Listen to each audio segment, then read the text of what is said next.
In March 1921, the sailors and civilians of the Kronstadt garrison rebelled against Bolshevik rule. Once considered the nucleus of the October Revolution of 1917, the Kronstadt sailors, who had loyally and ruthlessly aided the Bolshevik seizure of power and creation of socialist Russia, grew dissatisfied with the growing authoritarianism of the Bolsheviks and launched an armed rebellion demanding serious reforms to, in their words, save the revolution and the rights and liberties of the proletariat. This video chronicles the background to the rebellion, the revolt itself, and its aftermath. The October Revolution of 1917 propelled the Bolshevik Party to rule over Russia, immediately plunging the vast empire into a brutal civil war between the revolutionary Reds, counter-revolutionary Whites, and nationalist forces. The naval garrison at Kronstadt, just off the coast of Petrograd, was the site of a bloody rebellion where sailors murdered hundreds of their officers. Admiral Viren, the base commander, was hacked to death by bayonets. This was in February already. When October approached, the sailors had established themselves as the elite vanguard of the revolution, and the Bolsheviks were somewhat terrified of tracking behind this vanguard force. This was so much so that during the July days, the sailors marched on the Bolshevik headquarters asking for orders and directions from Lenin, who delivered a reluctant and ambiguous speech. Nothing came of this. However, when the Bolsheviks moved to take power in October that year, the Kronstadt sailors were the first and most well-armed force there to aid the seizure of power. They occupied key bridges, the Petropavlovsk fortress and Mariinsky Palace, along with arresting the provisional government. The sailors were extremely loyal to the revolution and trusted by the Bolsheviks. Trotsky described them as the pride and honor of the revolution. Their hopes for a social revolution were already starting to be dashed, however. The Kronstadt garrison, although loyal to the Bolsheviks, were multifaceted in their ideology, having a large contingent of anarchists, Bolsheviks, left social revolutionaries, as well as other socialist flavors. They became increasingly disillusioned as early as the October Revolution itself with the ways the Bolsheviks were conducting themselves. Although they had to reluctantly accept a Bolshevik government, the Kronstadt Soviet were not undeterred from their goals of social revolution, and in a series of decrees issued in December 1917 and January 1918, taxes on the bourgeoisie were increased, private ownership of certain enterprises were abolished, and their property socialized. The Kronstadters even implemented mandatory service for religious figures, including Orthodox priests, which aroused much resentment amongst the population. The sailors were impatient to implement socialist reforms before any calls from the Petrograd Soviet or Bolshevik authorities. When implementing the socialization of housing, the sailors were motivated not by class hatred or fear of the Black Hundreds, a paramilitary monarchist force. They did so to be a beacon of revolutionary initiative. It was clear that the Kronstadters were wholeheartedly committed to the concept of social revolution, in spite of whatever was going on outside their garrison. Throughout 1918, the armed sailors were used as elite shock troops of the revolution. In July 1918, the Bolsheviks deployed a contingent of 600 sailors to Petrograd to quash a mutiny of the Torpedo Division. According to Sergei Sachs, a member of the People's Commissariat for the Navy, the mutiny was ended not through violence, but the stern looks and appeals to reason by the Kronstadt men. Within the garrison itself, there was consternation between the Bolsheviks on the one hand and the revolutionary majority on the other, made up of SR maximalists and anarchists. In March, this exploded into loud arguments over the signing of the Brest-Litovsk Treaty. While the Bolsheviks and the Kronstadt Soviet argued its necessity, the Soviet voted in favor to the left SRs to reject the German peace conditions in a 95 to 65 vote, with 13 abstaining. The Bolsheviks had to leave the Congress shamefully. The Bolsheviks were able to once again re-establish their majority, but throughout the year there was increasing discontent between the SR maximalists and the Bolsheviks, often causing massive arguments and walkouts. In some cases, many Bolsheviks, disappointed with their party's stance, left in solidarity with the maximalists. Ultimately, in July 1918, the SRs were purged from the Kronstadt Soviet, thus Bolshevik domination was complete. The multi-party system was thus destroyed. Since then, the Bolsheviks worked to destroy the grassroots democratic organizations that ran the Soviet, replacing it with Communist Party collectives that were responsible only to the party. This process culminated on the 18th of January 1919, when Leon Trotsky, chairman of the Military Council of the Republic, abolished all ship committees and established revolutionary tribunals to enforce discipline. By March, the Komitetchina, a system of committees elected and managed by the rank and file, were liquidated. In June, a new external threat faced the Kronstadters, this time the White Army's offensive on Petrograd by Nikolai Yudenich. For the first time in the war, Kronstadt was on the front lines. In June, there was a mutiny at the Krasnaya Gorka fort, Kronstadt's only mainland fort. This shocked the communist authorities, and although it failed, clearly demonstrated that there was severe discontent towards the Bolsheviks. A Cheka purge soon followed the failed mutiny. By March 1920, of 23,000 sailors and soldiers, 5,630 were communists. Among the civilian population, 1,000 of 13,000 were communists. Thus, as the civil war had wound down by June 1920, the Bolshevik bureaucracy exercised control over the Kronstadt Soviet, turning daily events into a flurry of paperwork and reports. None of this surveillance and reporting managed to quiet the discontent of the rank-and-file sailors of the garrison, the majority of whom were still not card-carrying Bolsheviks. They resented the quote-unquote commissarocracy, which had replaced their thriving grassroots democracy. The scars of the Civil War, compounded by the forced requisitions under war communism, created further discontent in Kronstadt, which was largely unaffected. War communism had seen Bolshevik armed detachments forcibly seize grain and other foodstuffs from peasants at gunpoint, which made peasants increasingly resent communist governance. Despite this, the peasantry was still willing to tolerate Bolshevik rule, as they saw a white restoration as the worst possible outcome. From November 1920 to March 1921, there were urgent appeals to Moscow from all over the country demanding an end to war communism. In the Tambov region, Alexander Antonov led an armed peasant uprising which was brutally crushed by the Red Army. The poor conditions saw many city folk return to their peasant villages, and this renewed contact heightened tensions between the Bolsheviks and the peasantry, the villages and the cities. The cities too were not spared misery, suffering fuel crises, typhus and cholera epidemics, and the cold. The industrial proletariat of the cities were growing demoralized, and the peasants were, in many cases, in open revolt against the Bolsheviks. But how did this impact Kronstadt? On January 22, 1921, the government cut bread rations, already pathetic, by 1/3. Party membership in the garrison dropped by over 50%. The relative privileges of the party elite, who enjoyed special rations and better housing, further compounded tensions. Moscow, Petrograd, and now Kronstadt were feeling the pain. On the 15th of February, the veteran Kronstadt Bolshevik Vasily Gromov sounded the alarm, saying, quote, "One must expect an uprising within 2 or 3 months should things continue that way." He was to be proven right. Kronstadt sailors sent delegations to Petrograd throughout February, these delegates reporting back the people's discontent with Bolshevik authority and squalid living conditions. The Bolshevik leaders of the Kronstadt Soviet attempted to block the resolutions, which only further justified the rank-and-file's critiques of their rule. Mikhail Kalinin, chairman of the Central Committee, went to Kronstadt on March 1st to try and calm the situation down, but met strong condemnation and outrage when he suggested to postpone the meeting since he had lost his voice. The crowd responded by saying the following: "If you cannot speak, there's no need anyhow, for you won't say anything new, and during the last 3 years we've become so fed up with all that you've had to say that it will just be sickening to listen to you." The situation got worse in the meeting. Kalinin was flanked by Nikolai Kuzmin, the Kronstadt political commissar, and Pavel Vasilev, the Kronstadt Soviet chairman. Kuzmin angered an already enraged crowd by stating that Kronstadt was not the whole of Russia, and justifying the execution of soldiers on the northern front. The Bolshevik delegation was driven out by shouting.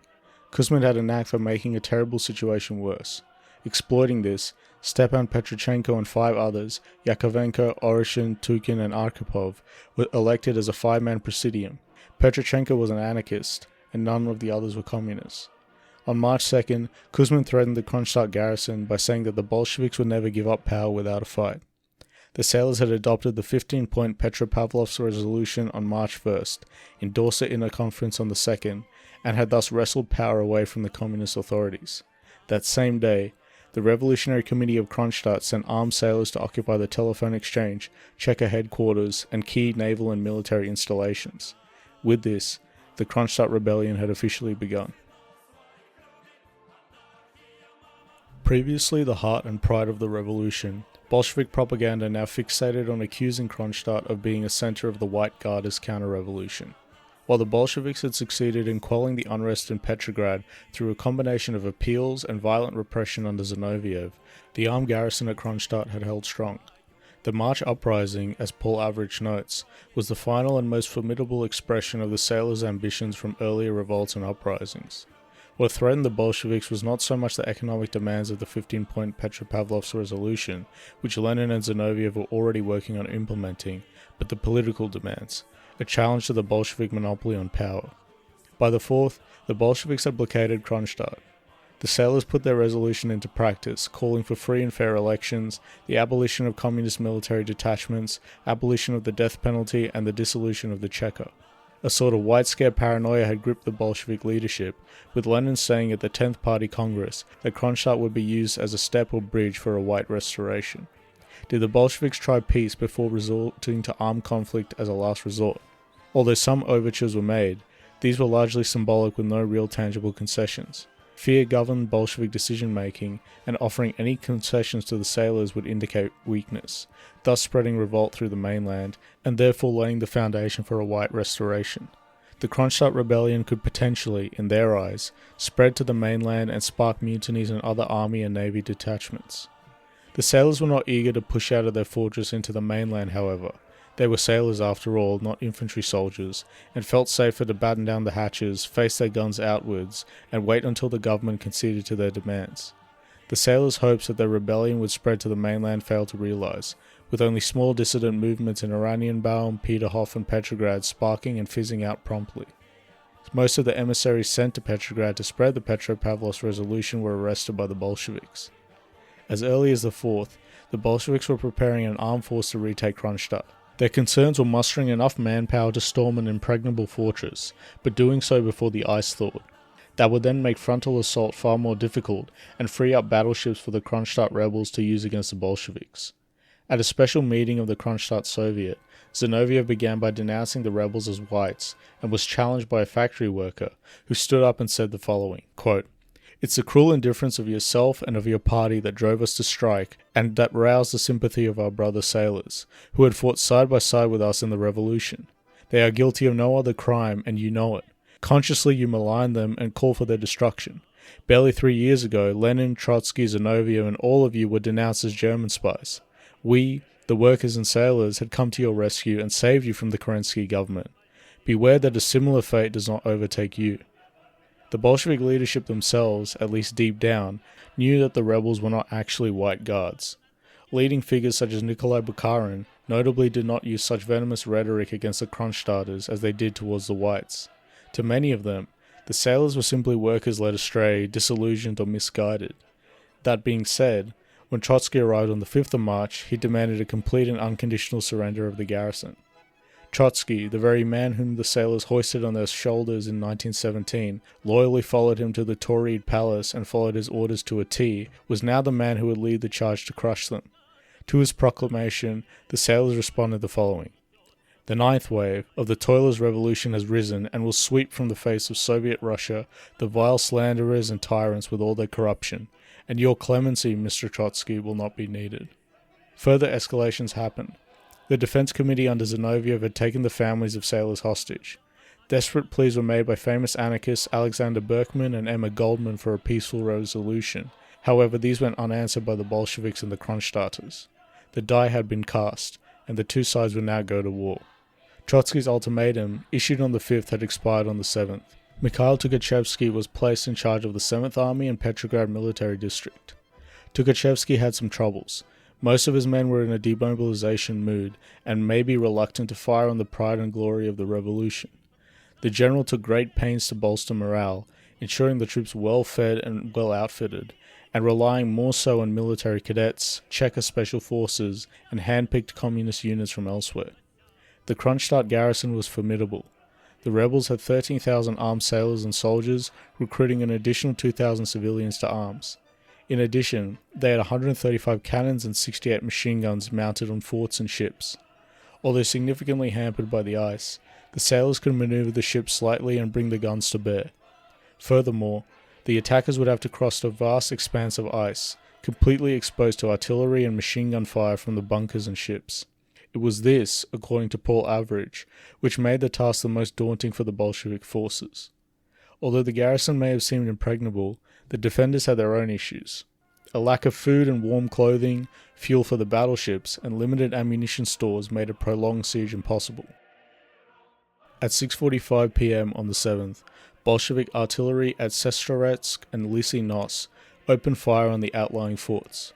The guns of the Krasnaya Gorka fort and battleship Petropavlovsk responded, beginning a full-scale artillery duel. This quickly ended when snow and fog reduced visibility. The sailors were outraged, noting that the first shots were fired by the Bolsheviks. The next morning, Tukhachevsky ordered a frontal assault from the north and south. Aided initially by the weather, once the communist troops got close enough to the defenders, the sailors unleashed a murderous barrage of artillery and machine gun fire. Advancing over the ice, artillery shells detonated large holes, swallowing many of the attackers into the freezing water where they would drown. Some Bolshevik soldiers defected, some in the north wanted to send a delegation to the sailors to understand their demands, and others simply refused to attack, even under the threat of being shot by the Cheka-blocking detachments in the rear. Only some troops reached the outermost forts but were forced to retire. It was clear in this fratricidal battle that troops on both sides were reluctant to kill their revolutionary brothers. By dawn on the 8th, the snow had subsided, resuming the artillery duel and ineffective air raids by communist planes. More probing attacks by the infantry had been attempted and failed. The renewed visibility also revealed the vast expanse of ice, now littered with the corpses of communist attackers. The first assault had thus failed, despite the Petrograd Soviet triumphantly proclaiming the rebels had been routed. The sailors continued their political transformation of Kronstadt in the meantime. Their attitudes on party politics had now completely soured. Veteran Bolshevik and former secretary of the Kronstadt Soviet had grown disillusioned with his party, tearing up his membership. Disdain with party politics saw an uptake in respect for trade unions. These unions would now govern society, seeing the sailors adopt an almost anarcho-syndicalist attitude to their revolution. This culminated on the 14th, when the communist created institution was replaced with a council of trade unions.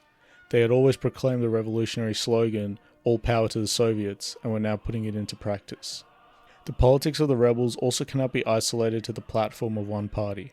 While many of their demands echoed the Bolsheviks or social revolutionaries, their refusal to back a restoration of the Constituent Assembly clearly separated them from the SRs, and the Bolsheviks had negligible influence. Anarchism had a greater influence, and anarchists throughout Russia reacted positively to the uprising. Average describes the overall ideology of the rebellion as a sort of anarcho-populism. Despite their hatred for the Bolsheviks, the sailors took special care to not harm the 327 Bolsheviks they had imprisoned at the start of the uprising, giving them the same rations and clothing afforded to everyone else. The sailors were rather naive in their hopes that the revolution would spread, or the communists would see reason and acquiesce to their demands. Even in the conference of delegates, Bolsheviks were allowed to participate. The communist military authorities had learned their lesson from the catastrophic first assault. Most notably, the lack of willpower amongst the attackers, despite being well-fed and clothed. Trotsky, Tukhachevsky, and Sergei Kamenev reorganized their troops, mobilizing thousands of army cadets and volunteer party members. In some cases, 60 to 70% of elite units who would storm Kronstadt the second time were party volunteers. Conditions in Kronstadt were worsening. On the 15th, flour was gone and all the bread was finished. The Russian Red Cross offered to bring food and medicine on the 16th, and although accepted, the aid never made it. Having regrouped their forces, now numbering anywhere from 35 to 75,000 men against 15,000 defenders, the communists launched a second attack on the 16th. Morale among the attackers was much better now, and their leadership, bolstered by some of the finest officers, had greatly improved. Ironically enough, when the Bolsheviks accused the Kronstadt rebellion of being a white plot, there were far more white officers involved in the assault than among the defenders. Tukhachevsky, Kamenev, and the leaders of the northern and southern groups, Kazansky and Sedyakin, were all former Tsarist officers. At 2 p.m, Bolshevik artillery fired on the forts, followed by an infantry assault from 3 directions, north, south, and east. The 2 rebel ships, Sevastopol and Petropavlovsk, were hit by Bolshevik shells, but caused little damage. This, combined with air raids, had more of a psychological effect than tactical. Bombardment ceased at nightfall, and at 3 a.m. on the 17th, the communist troops advanced again. Volunteer shock troops managed to cut through the wire near forts 5 and 6, but were illuminated by searchlights and fired upon. Despite heavy casualties, the shock troops repeatedly advanced against the rebels, finally seizing the 2 forts with heavy casualties. The Bolsheviks had made some headway. The remaining forts came under attack once the morning came, and brutal struggles occurred within the garrison. With extremely heavy losses, the Bolshevik forces continued to advance through the rebel artillery and machine guns. By mid-afternoon, despite dogged resistance, the forts Totleben and Krasnoarmeyets surrendered. The assault from the south, which began at 4 a.m, was more successful at taking the defenders by surprise, quickly seizing several of the outer batteries. However, as they pressed forward, they similarly were savaged by artillery and machine guns. A rebel counterattack drove the Communist 79th Brigade back, who had suffered over 50% casualties. The eastern assault was the most successful, breaching north of the Petrograd Gate and making their way into the town. While suffering heavy casualties just getting into the town, once there, fire rained down on them from every house and window.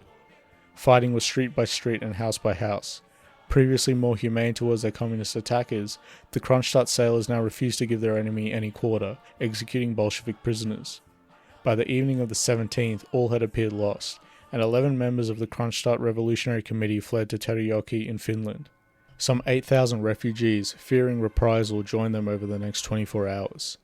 While orders were given to the sailors of the Sevastopol and Petropavlovsk ships to scuttle them, learning their leaders had fled, they refused the orders and surrendered to the Bolsheviks. By the 18th, only a few pockets of die-hard resistance remained, with most insurgents opting to surrender. Guns fell silent that afternoon. The rebellion was now over. The attempted revolt by the sailors of Kronstadt had ended in failure. Of the 15,000 insurgents, 8,000 escaped to Finland, approximately 1,000 were killed in battle, and 2,000 were executed in reprisal after surrendering to the Bolsheviks.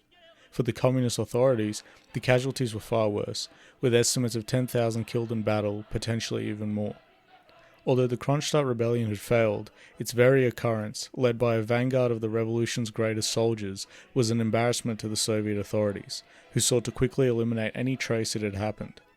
The two ships, Petropavlovsk and Sevastopol, were renamed Marat and Paris Commune, and many of the communist soldiers who took part in the assault were scattered to remote parts of the country.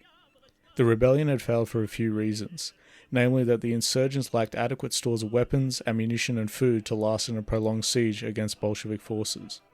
Despite their fortress being formidable, they were faced with an enemy with overwhelming numbers of troops and resources, and were destined to be crushed eventually.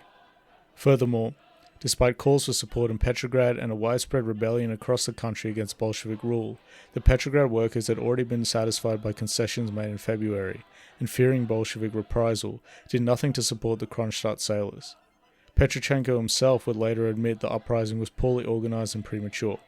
Had they secured a bridgehead at Oranienbaum, or taken the initiative to attack instead of sit around and wait, history may have been written differently. The shattering of the rebellion shook socialists around the world, along with Vladimir Lenin himself. Alexander Berkman wrote that his last threads of faith in the Bolsheviks were broken, and on the 18th of March in his diary with bitter irony, the following, quote, "The victors are celebrating the anniversary of the Commune of 1871. Trotsky and Zinoviev denounced Thiers and Galifet for the slaughter of the Paris rebels." For Lenin, this was evidence that factionalism needed to be stamped out, not just in the revolution but within the Bolshevik party. Freedom of speech, press, and assembly was not restored, and the Bolsheviks began suppressing fellow left-wing parties. Resolutions were passed in May 1921 calling for an end to the opposition within. Rather than restore democratic freedoms, the Kronstadt rebellion led to a tightening of Bolshevik authoritarianism. Lenin ordered a purge of the party from top to bottom, and by the end of summer 1921, almost a quarter of Bolshevik members had been excluded from the party. As far as the economic situation in Soviet Russia was concerned, Lenin had already been thinking of easing off war communism as early as December 1920, but had sat around doing nothing for many months. The new economic policy, or NEP, the policy set to replace it, began to be slowly implemented in February 1921, but the Kronstadt rebellion hastened its implementation. With the civil war over, and the Russian people increasingly weary and angry at their poor conditions, concessions had to be made, else widespread rebellion would occur. Lenin soon put a halt to the forced requisitions of war communism and allowed peasants to accumulate surplus crops. To be clear, the Kronstadt rebellion did not cause Lenin to implement the NEP, which had already been in the works, but had hastened its implementation. Soviet democracy was now dead and buried. It would be ruled by Bolshevik authoritarianism under Lenin, crushing dissent within his own party before being replaced by Stalin after his death, who would preside over a reign of terror and totalitarianism far worse than that of Lenin's. That foundation had been laid by Lenin himself in an effort to tighten party discipline and destroy any avenues for dissent within the Bolshevik party structure. Many of those who were involved in crushing the Kronstadt rebellion, including Trotsky himself, would be devoured by Stalin's terror. I end with a quote from Israel Getzler's book. In the very center of that fateful historical decision and of the tragedy of the Russian Revolution stood Red Kronstadt, its pride and glory. Its sailors, soldiers, and workers had enthusiastically enlisted in the front ranks of the October Revolution and in the Civil War, trusting that Soviet power would make the whole of Russia into one large Soviet democracy like their Kronstadt. Now it was they who found themselves in brutal confrontation with a Bolshevik power which had snuffed out their dream of egalitarian democracy.